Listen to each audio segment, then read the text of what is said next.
पिछले 10 साल से अंबानी फैमिली देश के अमीर, मिडिल क्लास या गरीब सबको ट्रिक कर रही है। किसी के पास चाहे 2 वक्त का खाना हो या ना हो, उनका सिर्फ एक ही टारगेट था कि देश के हर आदमी के पास जियो की सिम होनी चाहिए। लेकिन उन्होंने ही देश के लोगों के बाद में ट्रिक किया, उन्होंने अपनी प्राइसेस को बढ़ाया। लेकिन आप सोच रहे होंगे इसमें गवर्नमेंट क्या कर रही होगी? आंखों की हरकतों ने आज टीवी पे पूरा देश देख रहा है कैसे आंख खोली जा रही है, कैसे बंद की जा रही है।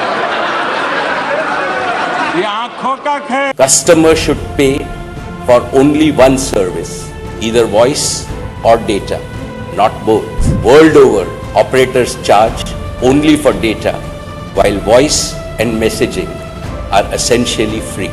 All voice calls for Jio customers will be absolutely free. The era of paying for voice calls is ending. Jio will usher India into this new era. No Jio customer will ever pay for voice calls again.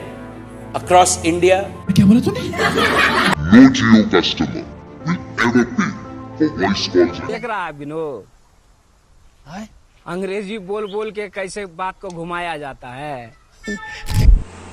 मैं बताता हूँ आपको हिंदी में, और मैं आपको ये भी बताऊंगा कि गवर्नमेंट ने कैसे 2016 में बीजेपी का साथ दिया, लेकिन आज वही गवर्नमेंट अंबानी के खिलाफ पॉलिसी बना रही है। अंबानी जी का पहला वादा था कि जियो के जो भी यूजर्स हैं उनको life time free data calling service मिलेगी। दूसरा था कि कोई भी जो जियो यूजर्स हैं उनके साथ हिडन चार्जेस उनसे नहीं लिया जाएगा। तीसरा ये था कि जियो अपने कस्टमर को वर्ल्ड में सबसे चीपेस्ट डाटा देगा। और शायद ये सब भी पॉलिसी थी जिसकी वजह से एयरटेल और वीआई को करोड़ों का नुकसान हुआ। एयरटेल को करीब 1000 करोड़ का लॉस हुआ फाइनेंशियल ईयर 2016-17 में, और वीआई को करीब 3500 मिलियन रुपीस थे उनका वीआई को लॉस उठाना पड़ा था। और गवर्नमेंट की इसमें हिपोक्रेसी तो देखो, क्योंकि जब भी कोई कंपनी अपने नेटवर्क बिजनेस में आती है तो सिम के साथ साथ ब्रॉडबैंड भी चाहिए, उनका भी उसको जाल फैलाना पड़ता है पूरे इंडिया में, तभी ताकि वो अपने यूजर्स को फ्री बेहतर 5G 4G दे सके। लेकिन रिलायंस और जियो को तो ये सब एक बना बनाया मिला ना। आपको पता है एयरटेल ने करीब 12,000 करोड़ रुपए उस टाइम निवेश किए थे इस 4G में और बेटर सर्विस के लिए, और उन्होंने करीब 60,000 करोड़ 2016 से लेकर 2019 तक प्लान किया था नेटवर्किंग बिजनेस में इन्वेस्ट करने के लिए, ताकि फाइबर और नेटवर्क को मॉडर्नाइजेशन किया जा सके। वीआई ने करीब 8,000 और आइडिया ने करीब 7,500 करोड़ का निवेश हुआ था उस टाइम। लेकिन गवर्नमेंट की कुछ पॉलिसी थी जिसकी वजह से जियो को ये सब बनी बनाई मिली एकदम अपने प्लेट में। इस सज्जन को क्या तकलीफ है भाई? रिलायंस कम्युनिकेशन जो अनिल अंबानी की टेलीकॉम कंपनी का ही एक पार्ट थी, जिसके पास 8000 मेगाहर्ट्ज की लो बैंड सर्विस थी। इस लो बैंड की एक खासियत थी कि भले इसकी फ्रीक्वेंसी कम हो लेकिन इसका सिग्नल दूर तक जाता है भाई। इसी लो बैंड को जियो ने अपने साथ मिला लिया, जबकि 2015 में गवर्नमेंट ने DOT department of telecommunication के तहत एक रूल बनाया था जिसकी कुछ गाइडलाइंस थी, उनको फॉलो करने के बाद ही कोई कंपनी किसी दूसरी कंपनी के ब्रॉडबैंड को सर्विस को यूज कर सकती। अब उन रूल्स में सबसे पहले ये था कि पहले तो आपकी बिना किसी औपचारिक मदद के या औपचारिक अनुमति के आप ऐसे स्पेक्ट्रम को यूज नहीं कर सकते। दूसरा ये था कि दोनों ही कंपनीज के पास सेम ब्रांड और सेम स्पेक्ट्रम सेम सर्किल में होना चाहिए, ताकि दोनों कंपनी बाद में मर्ज होने के बाद स्पेक्ट्रम यूजेज चार्ज 0.5% के एवरेज ग्रोथ रेवेन्यू से बढ़ता रहे, ताकि सरकार दोनों से ही सेम मात्रा में SUC टैक्स ले सके। और तीसरा ये था कि यदि इन दोनों में से किसी के पास भी एडमिनिस्ट्रेटिव एलोकेट स्पेक्ट्रम है तो उसे लिबरलाइज करना पड़ेगा।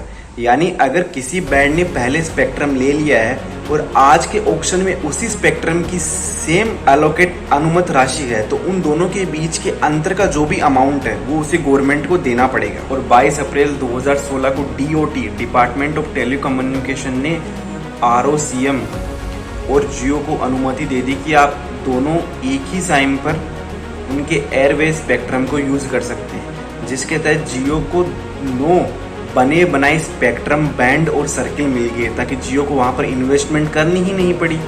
लेकिन ऐसा नहीं है कि जियो ने इस पे इन्वेस्ट नहीं किया होगा। जियो ने भी करीब 1.5 लाख करोड़ रुपए उस टाइम अपने जियो की इस नए बिजनेस में इन्वेस्ट किए थे। लेकिन 2019 तक आते आते जियो की फ्री प्लान्स और एयरटेल और वीआई ने जियो से अपने कस्टमर बचाने के लिए जो अपनी प्राइसेस कम की थी, अब उन्हें इसे बढ़ाना पड़ेगा, क्योंकि गवर्नमेंट का उन पे इतना ज्यादा कर्ज और दबाव आ चुका था कि वो कंपनियां बैंकरप्सी की तरफ जा रही थी। उन्हें अपने बिजनेस को प्रॉफिटेबल, और जियो भी उस टाइम एक प्रॉफिटेबल बिजनेस बनना चाहता था, इसलिए उन्हें ARPU एवरेज रेवेन्यू पर यूजर बढ़ाना पड़ा। जियो करीब 126, एयरटेल 123 और वीआई 104 रुपए कमाता था। 2019 के बाद कम से कम 40% टैरिफ लगा। जियो सीधे 182, एयरटेल 209 और वीआई 146 पर पहुंच। और दूसरा मेन रीजन था 2019 में प्राइस बढ़ाने का AGR, एडजस्टेड ग्रोस रेवेन्यू। ये वो रेवेन्यू है जो कंपनियां सरकार को देती है लाइसेंस के लिए, स्पेक्ट्रम यूजेज के टैक्स के लिए। चूंकि जियो ने 2016 में सब कुछ फ्री कर दिया था, तो कंपनीज ने अपनी प्राइस डाउन की, और इसी डाउन की वजह से कंपनीज का AGR ड्यू रह गया। एयरटेल का करीब 45,000 करोड़ का AGR ड्यूज था, वीआई का 80,000 करोड़ का, आइडिया का करीब 44,000 करोड़ का ADS ड्यूज था। और कहीं ना कहीं ये वही रीजन थे जिसकी वजह से वीआई ने मर्ज होकर भी बैंकरप्सी की तरफ मूव किया, और गवर्नमेंट ने अपना स्टेक उन कंपनियों में 33% से बढ़ाकर करीब 49% तक ले गई।